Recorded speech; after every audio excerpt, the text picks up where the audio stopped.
What's up, guys? Zaid here, also with Team Loop Stations. and today we got the second place deck profile at the Reading PA Regionals. What's your name? Barack AMC. And what were you running? I play tennis Swordsoul. You have any I'm tongue twisted now. You got shout outs or anything you want to do? You can shout out Team Low Expectations, everybody, the whole group chat, CJ, Gary, Josh, gang. Jose, Mark. They're the ones here right now, but others are there. Yeah, I played 41 cards, tennis Swordsoul, triple Ecclesia, triple Moye, two Taya, triple long one. That's like standard for like the Swordsoul cards, pretty much. Two Taya, you don't want to like clog on it, but you want two in your deck because of desires. Yeah, it also used to be like an option to play one, but now with Cash and Runic, it feels like you can't. Yeah, you definitely want to have two in your deck. Yeah. And then for the tennis, I played triple Ashina. And then a little non-standard, but two Vishuddha, two Adhar, and one Shatana.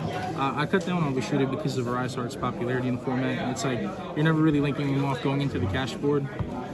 Yeah, the Vishuddha's like sometimes an out if you like Moyi reveal it summon token, but at that point they like, it doesn't feel the best because you didn't get to do something with it first. Yeah, exactly. And then for the engine spell traps, triple emergence for consistency. Only two heavenly because it's like both effects are hard once per turn, so you don't want to like clog on it and stuff. And it's been performing pretty well at two for me. And then two desires. That's like desires is the best card in the deck pretty much. If you do your full combo and then draw like into like a non-engine and then follow up, you should be winning those games. The greed is crazy. Yeah, especially in this deck. And then to my non-engine slots, I played 14. Oh, actually, there's one blackout too. There you go. That's That card's required. You already know blackout. And then, yeah, 14, so triple Ash. This was for branded, you know. It's running around the format. I didn't play any branded at all today. So it was like, it performed really well against like Cash and running Mature deck, Lab, and all that. Yeah. What are you hitting with Cash? Do you save it for like Theosis or do you hit the Unicorn or? I usually try to hit the Unicorn because if let's say I let it resolve and then they grab Birth, it's like that means they're already like playing with their game. You know what I mean? So I usually Ash the Unicorn, and then if they have Utility, they have it. So then two Chalice. This is like really weird, but these are two oaks right here. Two Chalice, two Eclipse, two Book of Moon. So I didn't really like drawing doubles of Book of Eclipse and stuff like that because, you know, if I do my full combo and set it, it's like I'm going to have to use my Disruption and then use that. And sometimes it's more ideal to use this first, so that's why I switched Book of Moon. Because against a cash matchup, you usually want to book the first guy they drop because it can shut off their other cards. But that sucks if you have to give up your Baron and cheese out for that. But you don't want to cheese out the first guy, so it's like weird. Yeah, so it puts up a little like, it's a little strange. So did you ever play 3 Book of Moons then? I was contemplating it. I definitely did like Book of Moon a lot more than Eclipse this tournament, but Eclipse kind of just sealed me the top against the Labyrinth deck. I'll go into it later in the profile. Yeah, that was crazy. Yeah. And then triple impermanence, so I had these at 3 because, you know, they can interact on the opponent's turn. These really can't. And then the two cards is 2 evening match. It was 3 Book of Moon, the 3rd Book of Moon and 3rd Book of Eclipse. But I wanted to respect the Labyrinth matchup and the Runic matchup sometimes. So that's why I wanted to play it in my deck. But whenever I did play this card at 3, I was clogging on it.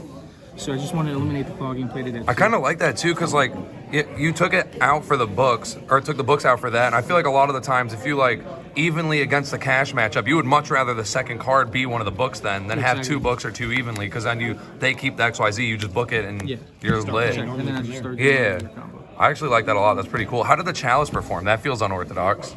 This was for like the branded deck, for like the Mirror Jade and stuff like that. But it was good against the Arise Heart passports. If I would go like let's say I try to Book of Moon them, I'm sorry. I would Chalice them. Yeah. It would force the Lance, and then I'd chain book, and then it would just clear the card. Hell yeah. So Chalice was pretty good. Chalice is also relatively good in my, let's see. I think it came up once in my Runic matchup too as well. So 41 cards in the main deck, 14 non-engine slots. To cut the deck down to 40, I would probably just cut,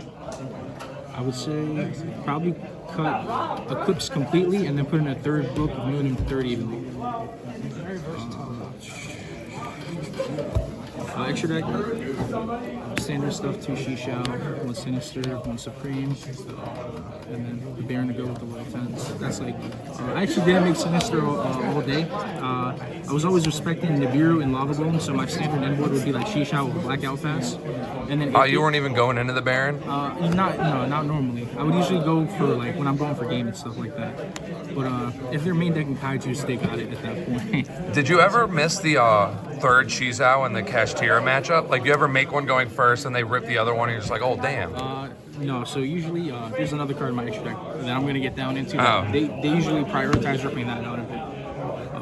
So 2 backseat. So usually this was getting ripped a lot because it clears so much. Like making this with the thigh, just outs 2 cards for free. So they would usually hit this one time, and then if I use another effect, they would hit the second one. And then Chao Feng, Yazi. Chao Feng, I try to do the play around Nibiru like every time, but my Ashina kept getting ashed. So that was a little annoying. Yazi, it came up against the. My loss was the first place guy. It came up where I could have made this, and I probably would have won if I was able to.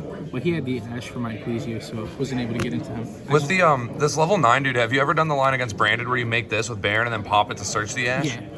That line goes crazy. Yeah, I do that at locals. And then for the 10 use, triple monk, 1 shaman, that's standard. 1 Draco Berserker. And then this was a flex spot, you know, you could play Dragtite, you could play Psychic Punisher. I chose to play Crimson Blader. Oh, hell yeah. So usually against a cash matchup, if I like Ash them, this is a card that they're going to rip out first because it just applies so much pressure. It pretty much says like, Yeah, they can't play that. you can't play, pretty sure you can't summon any of your monsters except the Rise Heart that turn. So this is really good in that matchup. They usually rip that, so I'm able to play with my other cards in it.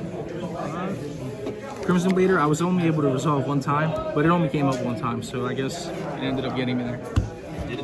Yeah, it did a shot. 15 cards in the extra deck. To the side deck, I guess we got tokens.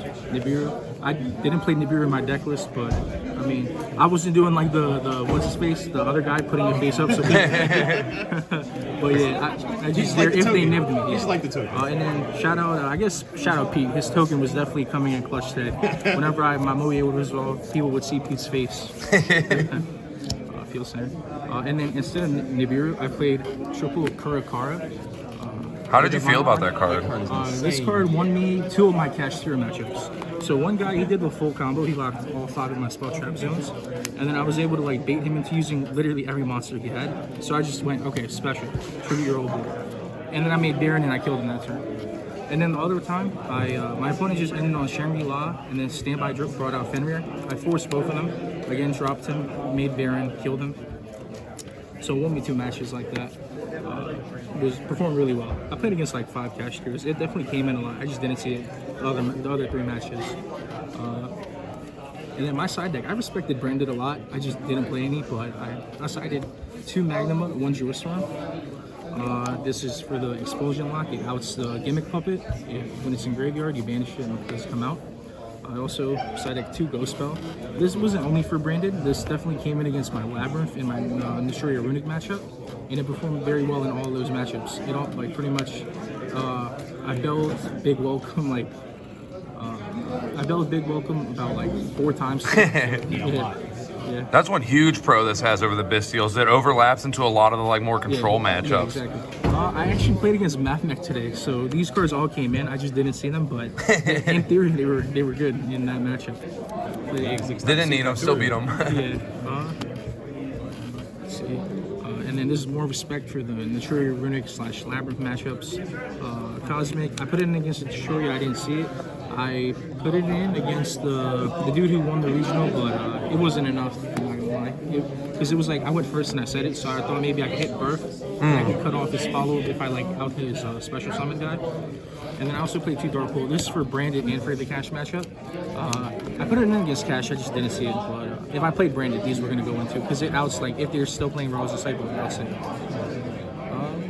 then the last 3 cards, we're going first. Triple D Barrier.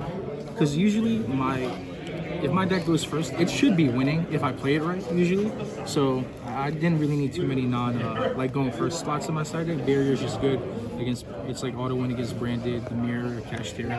Almost everything. Yeah, pretty much. And whenever I did resolve this card, I did win the duel, so it happened like 3 times. That was about it. I went 7-1. I played against 5 Kashtiras. I lost to 1 of them. I played 2 Labyrinth. I beat both of them. And I played Notoria Runic. I beat that too. You had a super meta packed run. Yeah. I just didn't see any Brandon, which I don't mind because Brandon Which is scary I sometimes. don't mind. I don't mind that. Brandon definitely is scary sometimes. Is there anything else I can go over? You ever thought about playing the fire tank instead of the water? So Daxia can spin with the token? No, usually.